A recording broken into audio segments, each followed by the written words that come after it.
Bonjour à toutes et à tous. Vous voulez savoir, alors parlons vrai ce matin avec Manuel Bompard, qui est député LFI des Bouches-du-Rhône et coordinateur de la France Insoumise. Manuel Bompard, bonjour. Bonjour. Merci d'être avec nous. Je vais commencer, nous allons parler évidemment du Proche-Orient, de l'Ukraine, nous allons parler d'Europe, nous allons parler de la réforme de l'assurance chômage, mais je voudrais commencer avec ces 20 milliards d'euros d'économies nécessaires pour boucler le budget 2024, 20 milliards d'euros d'économies annoncés par le gouvernement. Pas de loi de finances rectificative. Vous allez déposer une motion de censure. En tout cas, c'est ce que, il y a à peu près moins d'un mois, nous avions dit au gouvernement que nous lui fixions un ultimatum, en quelque sorte. Et qu'il avait un mois pour déposer un projet de loi de finances rectificatif. Juste pour que les gens, après je vais répondre à votre question, mais pour que les gens qui nous écoutent le comprennent. C'est quand même normal qu'à partir du moment où, par rapport au budget qui a été décidé à la fin de l'année dernière, il va y avoir des modifications substantielles, c'est quand même normal que ça se fasse par une discussion à l'Assemblée nationale. Or, le gouvernement refuse de déposer ce qu'on appelle un projet de loi de finances rectificatif qui permet effectivement d'en discuter. Donc nous lui avons fixé un ultimatum il y a moins d'un mois maintenant, et cet ultimatum, on va dire, arrive à échéance en milieu de semaine. Et oui, si en milieu de semaine le gouvernement n'a toujours pas déposé de projet de loi de finances rectificative, nous déposerons une motion de censure. Mais nous sommes en milieu de semaine là, nous sommes mardi. Nous sommes mardi. Je crois. Mais vous allez la déposer. Parce que le gouvernement ne va pas bouger, il l'a dit. A priori, le gouvernement ne va pas bouger. Donc oui, je vous le confirme. Si le gouvernement ne bouge pas, je lui laisse encore 1 ou 2 jours pour respecter le délai que nous avons fixé. Mais oui, je vous le confirme, nous déposerons une motion de censure d'ici la fin de semaine. Oui, donc d'ici la fin de semaine, dépôt d'une motion de censure, ce qu'a fait d'ailleurs le Rassemblement National. À ma connaissance, le Rassemblement National n'a pas encore déposé de motion de censure. Pas déposé, mais ils vont déposer aussi, d'après ce que je crois savoir. De ce que j'ai entendu. Vous voteriez d'ailleurs une motion de censure du RN ? Non, si nous déposons notre propre motion de censure, nous proposons de voter celle-là. Bien, avec un examen avant les européennes. Oui, bien sûr, puisque la règle constitutionnelle, c'est qu'à partir du moment où vous déposez une motion de censure, elle doit être examinée dans les 48 heures. Donc oui, bien sûr. Puisque je parlais du RN, le vent mauvais de l'extrême droite souffle en Europe. Ce n'est pas moi qui le dis, c'est Emmanuel Macron. Vous êtes d'accord ? Sur le constat, vent mauvais de l'extrême droite souffle en Europe. Sur l'analyse, oui. Après, sur les responsabilités que porte lui-même Emmanuel Macron dans la progression de l'extrême droite, là, je pense que j'aurais un désaccord majeur avec lui. Mais oui, bien sûr, on voit partout en Europe des idées, des propositions politiques qui se basent sur le rejet de l'autre, la xénophobie, le racisme qui progresse. Oui, c'est un fait, malheureusement, et je le regrette. Et personnellement, je le combats. Et c'est pourquoi, puisque nous sommes dans la campagne des élections européennes, c'est pourquoi moi j'appelle tous les gens qui nous écoutent à refuser cette progression de l'extrême droite et à voter pour la liste de Manon Aubry, parce que je crois que c'est la seule qui peut proposer un autre chemin. On voit bien, le macronisme est en train de dégringoler et malheureusement fait dégringoler notre pays. Face à cette situation, il faut une alternative. Et cette alternative, ça ne peut pas être l'extrême droite. Et donc, ce que nous proposons avec Manon Aubry dans cette campagne des élections européennes, c'est de montrer qu'il existe un autre chemin pour notre pays. Et ce chemin, c'est celui de l'Union populaire. Manuel Bompard, parlons du Proche-Orient. Est-ce qu'Israël est une monstruosité sans nom ? Vous avez vu les images ? Vous avez vu ces images terribles de ce bombardement contre un camp de réfugiés avec des corps calcinés, avec un camp de déplacés. C'est pas un camp de réfugiés, c'est un camp de déplacés. Mais vous êtes d'accord que les personnes qui étaient sur place sont des populations civiles qui sont bombardées dans une situation qui est dramatique. Moi, je sais pas, je crois comme plein de gens qu'on a eu du mal à dormir en voyant ces images. Donc oui, quand Israël fait ça, c'est une monstruosité sans nom, bien évidemment. Maintenant, si derrière votre question, il y a le fait de savoir si nous sommes opposés à l'existence de l'État d'Israël, nous avons déjà répondu 10 000 fois à cette question. Non, et nous avons rappelé... vous pensez comme moi à ce qu'a dit Rima Hassan. C'est sans doute le sens de votre question. Ne survivra pas dans sa forme actuelle. Dans sa forme actuelle, c'est ce qu'elle a dit. Dans sa forme actuelle, mais j'entends ce qu'elle dit. Ça veut dire quoi ? Je pense que ça veut dire que si le projet israélien s'appuie sur une volonté de nettoyage ethnique de la population palestinienne de la bande de Gaza, oui, je pense que on va avoir un problème qui est un problème majeur, et je pense que c'est ça qu'il faut refuser. Et c'est pourquoi notre responsabilité, c'est d'arrêter le criminel de guerre, monsieur Netanyahou, qui dirige aujourd'hui le gouvernement israélien, pour faire en sorte qu'on trouve un chemin qui soit un chemin de paix. Et pour ça, il faut qu'il y ait un cessez-le-feu le plus rapidement possible. Et là, franchement, la France ne peut pas continuer à faire la sourde oreille, voire parfois à couvrir les exactions de l'armée israélienne. A condamné et demandé un cessez-le-feu justement, immédiat. précisément, vous voyez bien, Oui. Emmanuel Macron, ça fait depuis des mois et des mois, qui dit je demande un cessez-le-feu, qui dit l'armée israélienne doit agir dans le respect du droit international. Mais ce n'est pas le cas. Aujourd'hui, l'armée israélienne ne respecte pas le droit international. Et qu'est-ce que fait Emmanuel Macron? Pas seulement pour demander par un tweet que les exactions de l'armée israélienne s'arrêtent, mais pour contraindre le gouvernement israélien à cesser le feu. Il a des leviers d'action pour contraindre le gouvernement israélien à le faire. L'Union européenne est aujourd'hui le premier partenaire commercial de l'État d'Israël. Qu'est-ce qu'attend le président de la République pour proposer au niveau européen la suspension de l'accord d'association entre l'Union européenne et Israël? Qu'est-ce qu'il attend pour décréter un embargo sur les livraisons d'armes? Qu'est-ce qu'il attend pour infliger des sanctions économiques à l'égard du gouvernement israélien? Qu'est-ce qu'il attend pour utiliser les leviers d'action, par exemple la reconnaissance de l'État de Palestine? Ça, c'est des choses qu'on peut faire. Et si le gouvernement français ne le fait pas, je dis que c'est aussi un enjeu des élections européennes le 9 juin, parce que vous allez envoyer des députés européens qui vont pouvoir agir sur ce sujet. Il est complice de Netanyahou? Clairement. Est-ce qu'Emmanuel Macron est complice de Netanyahou? En agissant pas, en n'utilisant pas les leviers d'action dont je suis en train de vous parler, le président de la République laisse faire monsieur Netanyahou, et en continuant à livrer des armes, oui, la France a une complicité. Il est coupable? Oui, bien sûr. Oui, il est coupable. Oui, bien sûr, il est coupable. Écoutez, quand on n'utilise pas les leviers d'action à notre disposition pour faire en sorte que le génocide, et je pèse mes mots, en cours aujourd'hui à Gaza s'arrête, oui, il y a une forme de culpabilité.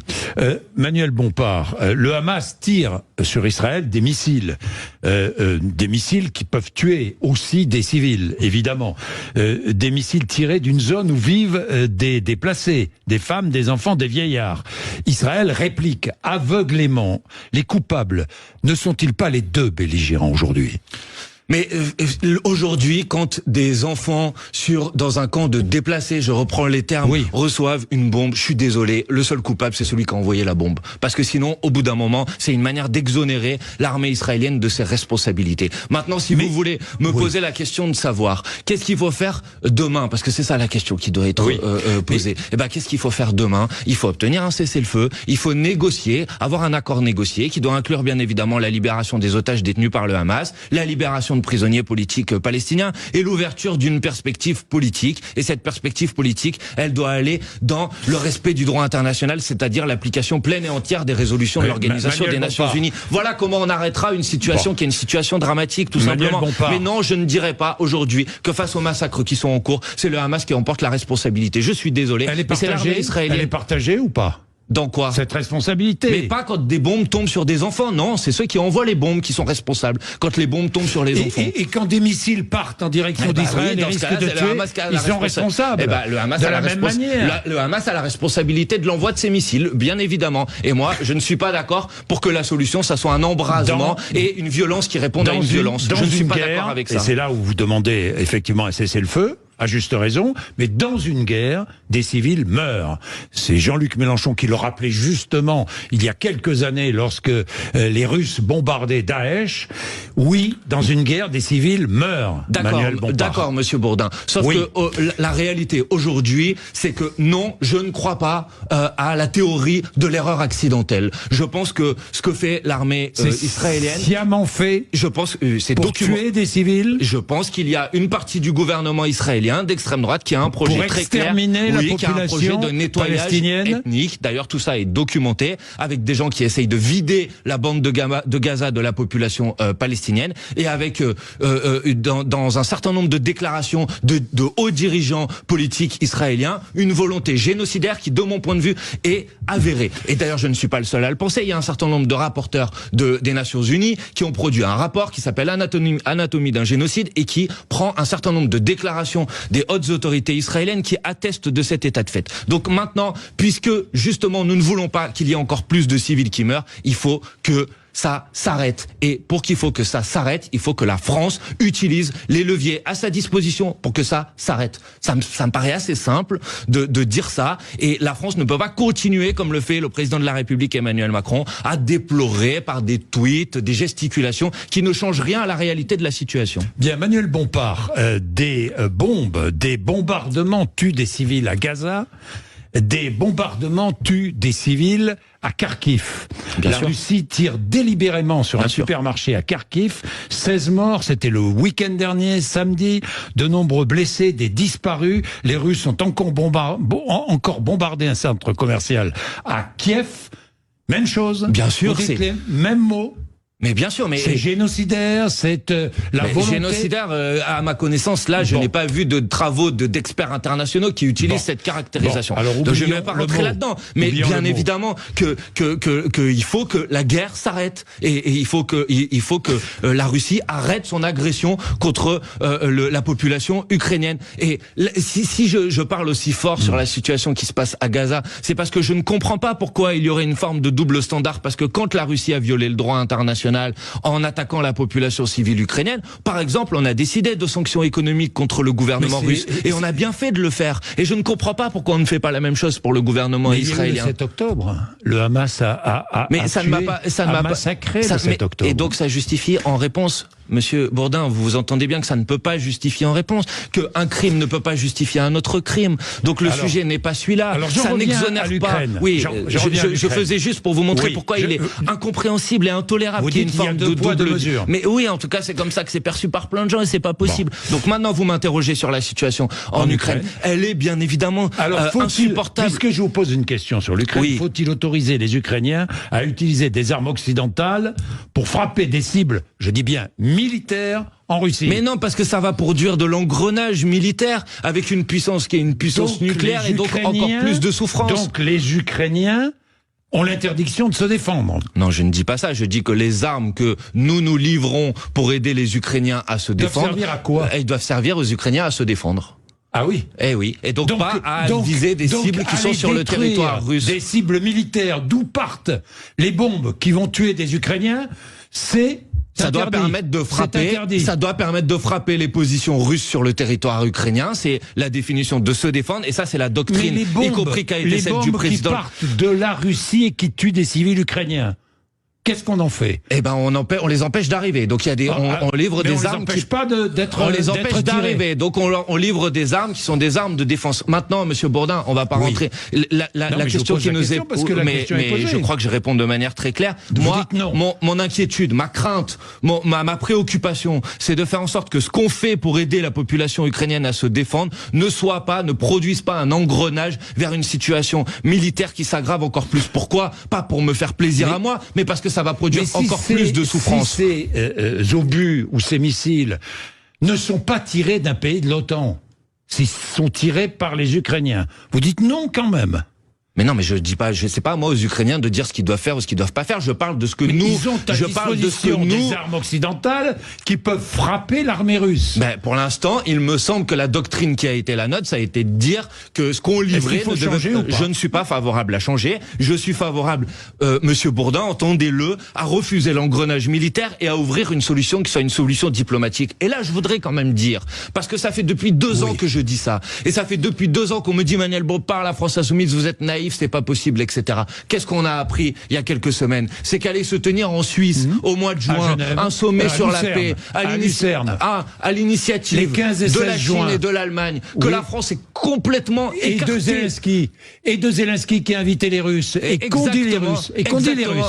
Pour l'instant, ce qu'ont dit les Russes, pour l'instant, Vladimir Poutine a dit qu'il ne viendrait pas. Pour l'instant, Vladimir Poutine. Est-ce que vous savez pourquoi il a dit cela? Je ne sais pas. Savez ou pas? Non, dites-moi. Vous ne le savez pas. Non, dites-moi. On va voir après. En fonction de ce que vous me dites, je vous répondrai. Parce que les Russes ont dit, nous viendrons à Lucerne si nous avons la certitude que nous pourrons conserver les 20% du territoire ukrainien que nous avons conquis. Et qu'est-ce qu'a dit, vous monsieur? Êtes d'accord ou pas avec ça? Je ne suis pas d'accord. Voilà ce que je réponds. Je réponds que la solution pour la paix, d'abord, je réponds que ce sommet... Vous répondez à monsieur Poutine. Attendez, je vais y répondre. Mais d'abord, je réponds que ce sommet pour la paix est quelque chose de positif et qu'il faut l'encourager. Mais tout le monde le dit. Non, c'est tout le monde le dit pas. Demande.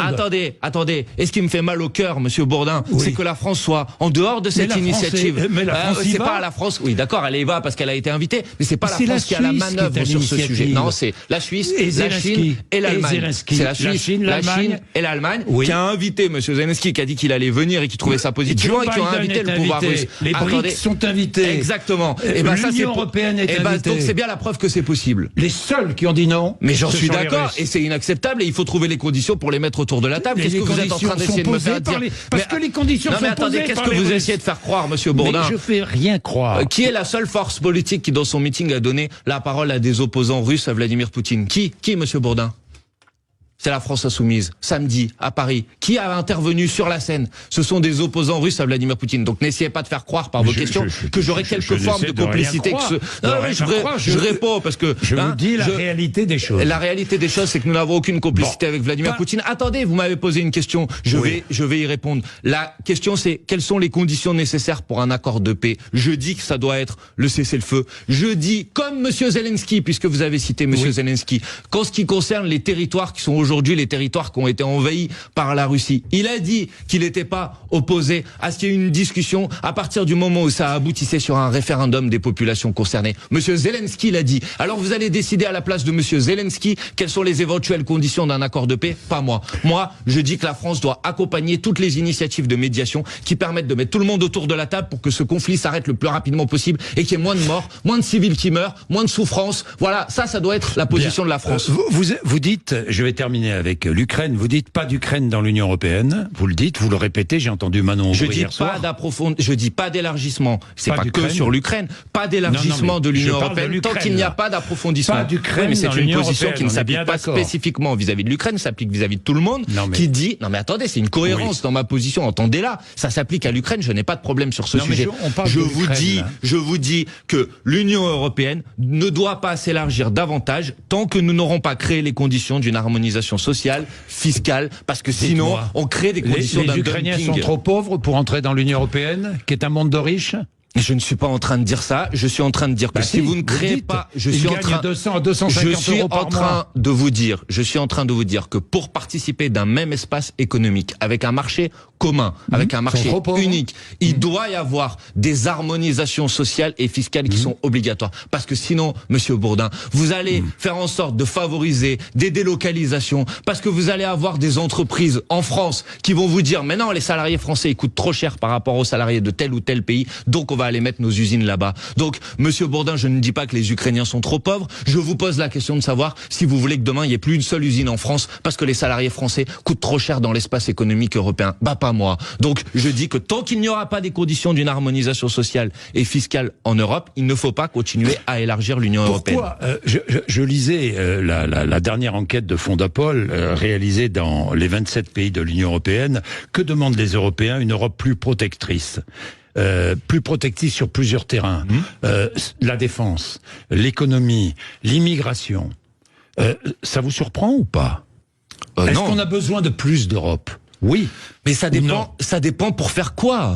C'est pas C'est clair. Bah oui, mais est-ce que l'Union européenne c'est ça aujourd'hui? Est-ce que l'Union européenne ça protège aujourd'hui les populations européennes? Est-ce que vous demandez une Europe de la défense? Oui ou non? Je ne suis pas d'accord avec le projet d'Europe de la défense tel qu'il est pensé aujourd'hui. Attendez, mais laissez-moi répondre à votre question parce que sinon l'Europe de la défense telle qu'elle est pensée aujourd'hui dans l'Union européenne, elle est arrimée à l'OTAN. Je suis pas d'accord avec ça. Je ne suis pas d'accord avec ça. Donc une Europe de la défense indépendante de l'OTAN. Je suis d'accord avec des coopérations militaires en Europe, mais je ne suis pas d'accord avec le projet d'Europe de la défense qui est arrimé à l'OTAN. Je réponds donc à votre question. Maintenant, votre question c'est le marché unique européen. Oui, non. Mais je suis favorable à ce qu'il y ait des formes de protection, vous avez utilisé ce terme, de protection économique aux frontières de l'Union européenne. Il faut que l'Union européenne sorte de cette naïveté qui consiste à vouloir en permanence avoir comme seul projet qu'est la fin des barrières douanières, la multiplication des échanges commerciaux, la multiplication des accords de libre-échange où on fait venir des produits de l'autre bout du monde sans aucune condition sanitaire, sans aucune condition écologique, sans aucune condition sociale.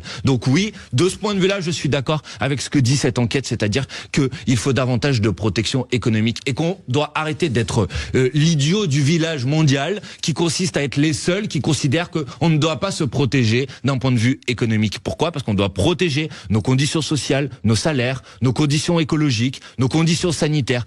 On parlait d'agriculture au début de l'année, par exemple. Franco-françaises, nos conditions françaises, notre mode de vie à la française, c'est ça. Je parle de conditions économiques, là, monsieur Bourdin. Économique, oui, je suis en train de vous dire économique et sociale, je suis en train française. de vous dire, européenne là où c'est possible et française quand c'est nécessaire.